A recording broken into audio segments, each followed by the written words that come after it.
Okay, అందరికీ స్వాగతం సుస్వాగతం. పుస్తక పట్టణం తరపున పుస్తక సమీక్షకు వచ్చిన పుస్తక ప్రియులందరికీ శుభ సాయంత్రం. ఆ, చక్కగా ఈరోజు ఒక మంచి పుస్తకాన్ని సమీక్షకు వచ్చిన మీరందరికీ కూడా ఆ, ఆ, ఫస్ట్ పేరు పేరున ప్రత్యేకమైన స్వాగతం సుస్వాగతం. ఈరోజు మనము పుస్తక సమీక్ష చేసే వ్యక్తి స్పెషల్ అండి, మన పుస్తక పఠనానికి special, all rounder.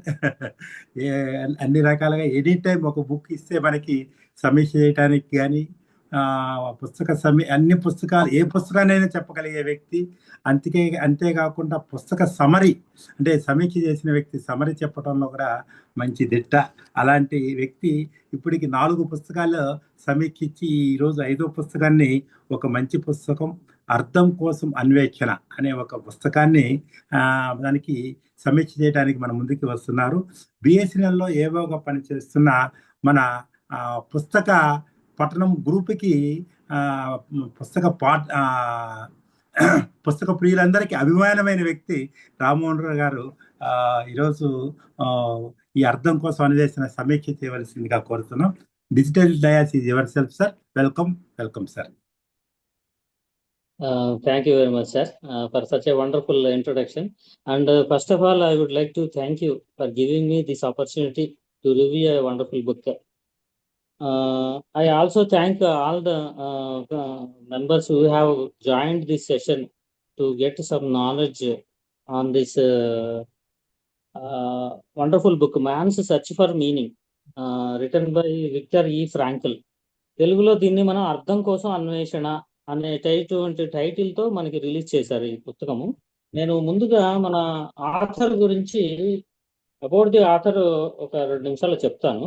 Victor E Frankl was professor of neurology and psychiatry at the university of Vienna, Austria, and for 25 years head of the Vienna Neurological Polyclinic.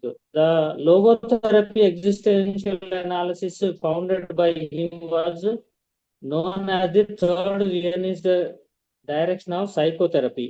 He held visiting professorships at Harvard University, Stanford, Dallas, Pittsburgh universities, and was a distinguished professor of logotherapy at US International University, San Diego, California. Viktor E. Frankl was born in Vienna in 1905. At the University of Vienna, he gained a doctorate in medicine, later also a doctorate in philosophy. During the Second World War, he spent 3 years in Auschwitz, Dachau, and other concentration camps. For 4 decades, he made countless lectures, tours all over the world. He received in total 29 honorary doctorates from universities in Europe, North and South America, Asia, and Africa. He received numerous awards, including the Oscar Pfister Award from American Psychiatric Association and honorary membership of the Austrian Academy of Sciences.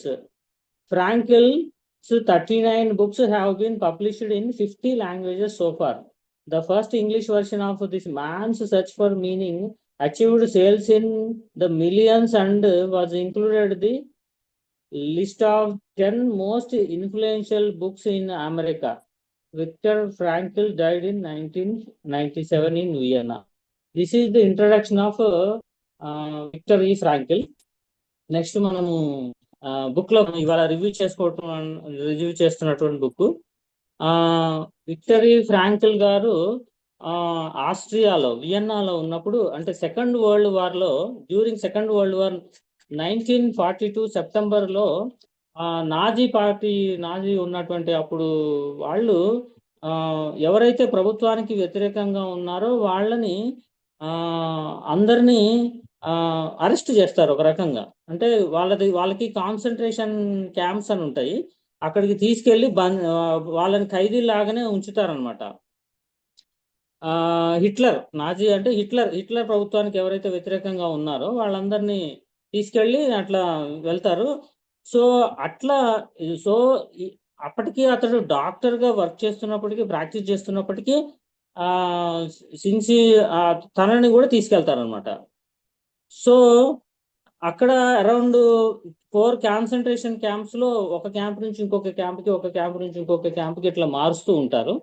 ఈ book లో author ఏం చేస్తారంటే first part లో తన autobiography, అంటే ఈ around 3 years concentration camp లో అతడు అనుభవించినటువంటి, అతడు ఎక్స్పీరియన్స్ అయినటువంటి అనుభవాలని ఎక్స్ప్రెస్ చేస్తూ, రెండో పార్ట్ లో లోగోథెరపీ అంటే ఆ మీనింగ్, లైఫ్ కి మీనింగ్ ఏ విధంగా మనం అట్రిబ్యూట్ చేయాలి, లైఫ్ ని ఏ విధంగా లీడ్ చేయాలి అనేది లోగోథెరపీ అనే దాని గురించి మాట్లాడతారు అనమాట. సో ఫస్ట్ ఆటోబయోగ్రఫీలోకి వచ్చినప్పుడు ఫస్ట్ పార్ట్ లోకి వద్దాం మనం.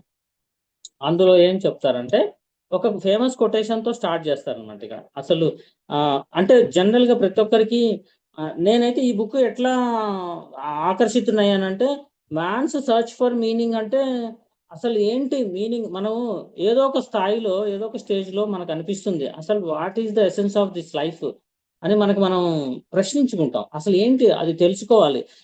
మ్యాన్స్ సర్చ్ ఫర్ మీనింగ్ లో విక్టరీ ఫ్రాంకిల్ గారు ఏం చెప్పారు అంటే, ఆయన లైఫ్ కి సంబంధించిన మీనింగ్ సంబంధించి ఏదో కనిపెట్టారు, అది తెలుసుకోవాలని ఆతృత పడ్డాను నేనైతే. So many of you might have joined this session only because of that, ఏంటి తెలుసుకోవాలి అని. సో అందులో ఫేమస్ కొటేషన్ ఏమని స్టార్ట్ చేస్తా అంటే, he who has a why can survive any how అనేది నీషే కొటేషన్ అనమాట. అంటే నువ్వు ఎందుకు బతకాలో ఒక కారణం ఉన్నా ఎలాగాలో బతికేయచ్చు అనేటువంటి క్వశ్చన్ అనమాట. అంటే బ్రతకడానికి ఒక ఒక రీజన్ ఉండాలి. ఆ రీజన్ ఉంటే పరిస్థితులు ఎట్లా ఉన్నప్పటికీ మనం బ్రతికేయచ్చు అనేటువంటి కాన్సెప్ట్ మీద రాస్తానమాట. ఆ కారణం ఏదై ఉండొచ్చు, ఏదైనా మనం ప్రేమించే వ్యక్తి అయినా అయి ఉండొచ్చు, మనం చేసే ఏదైనా పని అయినా అయి ఉండొచ్చు, లేదా వేరే ఏదైనా అయి ఉండొచ్చు. సో ఈ ఆ ఒక రీజన్ ఏదైతే వై అంటాం దాన్ని, ఒకరు ఏమంటారంటే ఫైండ్ యువర్ వై అంటారు సైమన్ సినెక్. ఎందుకోసం నువ్వు బతుకుతున్నావు అనేది తెలుసుకుంటే నువ్వు ఎలాగైనా బతకొచ్చు అంటాడు. ఆ వైని మనం కనిపెట్టాలన్నమాట. సో దాన్నే ఇక్కడ వీరు ఏమంటారంటే meaning giving meaning to life అనేది అంటారు అనమాట. ఇక్కడ ఏంటంటే విక్టరీ ఫ్రాంకిల్ గారిని కాన్సన్ట్రేషన్ క్యాంప్ లో తీసుకెళ్ళినప్పుడు అక్కడ ఎలా ఉంటుందంటే అదొక జైలు లాంటిదే ఒక రకంగా. సో వీళ్ళందరినీ ఖైదీలు చేసిన తర్వాత అక్కడ వీళ్ళని సూపర్వైజ్ చేసే వాళ్ళు ఎలా ఉంటారంటే, అక్కడ ఖైదీలలో ఎవరైతే బాగా క్రూరమైన వాళ్ళు, బాగా హింసాగుణం కలిగినటువంటి వాళ్ళని ఆ జైలు అధికారులు కాపోలుగా నియమిస్తారనమాట. వాళ్ళు ఏంటి ఆల్రెడీ ఖైదీలే, సీనియర్ మోస్ట్ ఖైదీలు అనమాట. వాళ్ళు బాగా క్రూరమైన వాళ్ళు, హింసించే గుణం ఉన్న వాళ్ళని కాపోలుగా పెడతారు, వాళ్ళు సూపర్వైజర్ లాగా అనమాట. సో ఈ ఖైదీలు వచ్చిన ఖైదీలందరినీ వాళ్ళు సూపర్వైజ్ చేస్తారు. వాళ్ళు సెక్యూరిటీ గార్డులు లేదా పోలీసుల కంటే ఎక్కువగా కఠినంగా వ్యవహరిస్తారనమాట. సో ఇట్లా కాన్సన్ట్రేషన్ క్యాంప్కి తీసుకెళ్ళినప్పుడు ఒకసారి ఒక 1500 మందిని 200 మంది మాత్రమే పట్టేటువంటి ఒక గదిలో నెట్టేస్తారనమాట. సుమారుగా ఒక 4 రోజులు అట్లాగే ఉంచుతారు. వాళ్ళకి అసలు అంత ఇరుకైన ప్రదేశంలో 4 రోజుల నుంచి ఒక్క ఒక్క పూట ఒక చిన్న రొట్టె ముక్కిచ్చి 4 రోజులు సర్వైవ్ అయ్యేలాగా చేస్తారనమాట. సో అక్కడ నుంచి స్టార్ట్ అవుతుంది వీళ్ళ లైఫ్ ఎలా ఉంటుంది, అక్కడ లైఫ్ స్టైల్ ఎలా ఉంటుందని ఎక్స్ప్లెయిన్ చేయడం అనమాట. సో తర్వాత 4 రోజులు అయిన తర్వాత ఒక్కొక్కరిని బయటికి పిలిచి, బలంగా ఉండేవాళ్ళు, కొంచెం పని చేయగలుగుతారు అనే వాళ్ళని కుడివైపుకు వెళ్ళమంటారు అనమాట. కొంచెం బలం లేని వాళ్ళు, వీక్ గా ఉన్న వాళ్ళు, ముసలి వాళ్ళని ఎడం వైపు పంపిస్తారనమాట. ఎడం వైపుకు కుడివైపుకు పంపించిన వాళ్ళతోనేమో పని చేయించుకోవడం కోసం అనమాట. ఎడం వైపుకు పంపించారు అని అంటే వారి గ్యాస్ ఛాంబర్స్ అని ఉంటాయి అనమాట. ఆ గ్యాస్ ఛాంబర్లోకి పంపిస్తారు. ఆ గ్యాస్ ఛాంబర్లో పంపడం అంటే ఏంటంటే వాళ్ళందరినీ ఒక దగ్గరికి చేర్చి ఆ గ్యాస్ ఛాంబర్లో వాళ్ళని కాల్ చేస్తారనమాట. ఆ విధంగా సుమారు 90% ఆఫ్ ద పీపుల్ని అక్కడ చంపేసేవారు అనమాట ఆ కాన్సన్ట్రేషన్ క్యాంప్లో. తర్వాత అంటే ఇక్కడ ఏంటంటే ఫస్ట్ స్టెప్లో వాళ్ళు బతకాలా వద్దా అనేటువంటి నిర్ణయము అక్కడే నిర్ణయించబడుతుంది. కుడివైపుకు వెళ్తే వాడు బతుకుతాడు, ఎడం వైపుకు వెళ్తే చంపివేయబడతాడు. అంటే ఒక చిన్న ఒక చిన్న ఇషారా అంటాం, అక్కడనే వాళ్ళు బతకడము లేదా చావడం అనేది నిర్ణయించబడింది. ఈ స్టేజ్ని డాక్టర్ విక్టర్ ఫ్రాంక్ల్ ఏమంటారంటే షాకింగ్ స్టేజ్ అంటారు. వాళ్ళు ఊహించరు, షాకింగ్ స్టేజ్ అంటారు. తర్వాత వాళ్ళందరినీ ఒక బిల్డింగ్ లో పంపిస్తారు. ఆ తర్వాత ఆ వాళ్ళని ఏం చేస్తారంటే వాళ్ళ దగ్గర ఉన్నటువంటి వస్తువులని బట్టలతో సహా, బాడీ మీద ఉన్నటువంటి బట్టలు, వస్తువులు అన్నీ తీసేసుకుంటారు.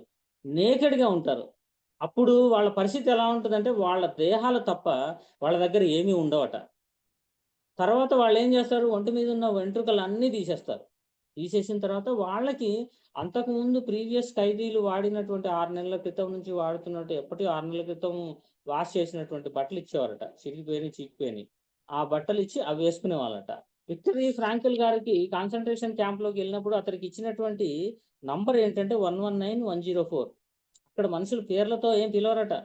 పేరు గాని ఎగ్జిస్టెన్సీ అనేదే ఉండదు. అక్కడ మనిషికి ఒక నంబర్ ఉంటుంది. ఆ నంబరే ఐడెంటిటీ అన్నమాట. ఇంకా వేరే ఐడెంటిటీయే ఉండదు.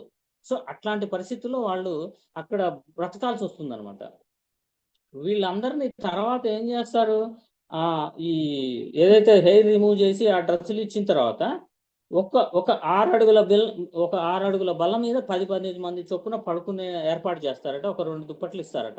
ఆ 10 మంది ఆ 6 అడుగుల బల్ల మీద పడుకోవాలి అనంటే ఎలా ఉంటుంది మనం ఊహించొచ్చు. తర్వాత అక్కడ ఎలా ఉంటుందంటే, అక్కడ వాళ్ళు చేసినటువంటి అంటే డే టైమ్ మొత్తం వాళ్ళతో సర్వీస్ చేయించుకుంటారు. రోడ్లు వేయించడం గానీ, ఏ పనులైనా అన్ని పనులు చేపిస్తారు.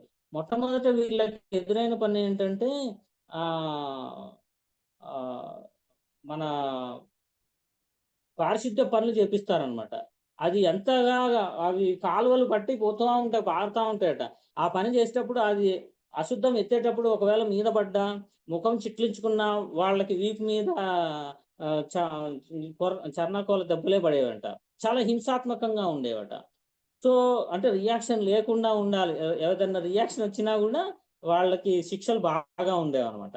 సో, అట్లా వచ్చిన తర్వాత వాళ్ళకి అట్లా శ్రమ పడిన తర్వాత వాళ్ళు ఈ 2 ఈ ఏదైతే 6 అడుగుల బల్ల మీద 10 మంది పడుకున్నా గూడా అంతకుముందు చిన్న చప్పుడైనా సరే నిద్ర పట్టనటువంటి మనుషులు గూడా ఇక్కడ ఒక అరంగుళం దూరంలో చెప్తాడు, తెలుగులో రాస్తాడు. అరంగుళం దూరంలో గూడా పెద్దగా అదేదో మనం అంటామే, చప్పుడు ఎంత చప్పుడొచ్చినా కొంతమంది గురక తీస్తారు గదా! అంత పెద్ద గురకలొచ్చినా గూడా వాళ్ళకి అవేం పట్టనట్టు, ఏం శబ్దం రానట్టు అలసిపోయి అట్లా పట్టించుకోకుండా గాఢంగా నిద్రపోతారట. సో, ఈ ఈ ఈ ఇది చూసినప్పుడు నాకు 'స్పార్టకస్' అనేటువంటి స్టోరీ గూడా గుర్తొస్తుంది. అందులో గూడా సంథింగ్ సిమిలారిటీస్ ఉంటాయన్నమాట అందులో. తర్వాత ఈ షాకింగ్ స్టేజ్ దాటిన అంటే ఈ స్టేజ్ దాటిన తర్వాత నెమ్మది నెమ్మదిగా అక్కడ పరిస్థితులకు వాళ్ళు అలవాటవుతున్నప్పుడు నెక్స్ట్ స్టేజ్‌లోకి సెకండ్ స్టేజ్‌లోకి వెళ్తారట.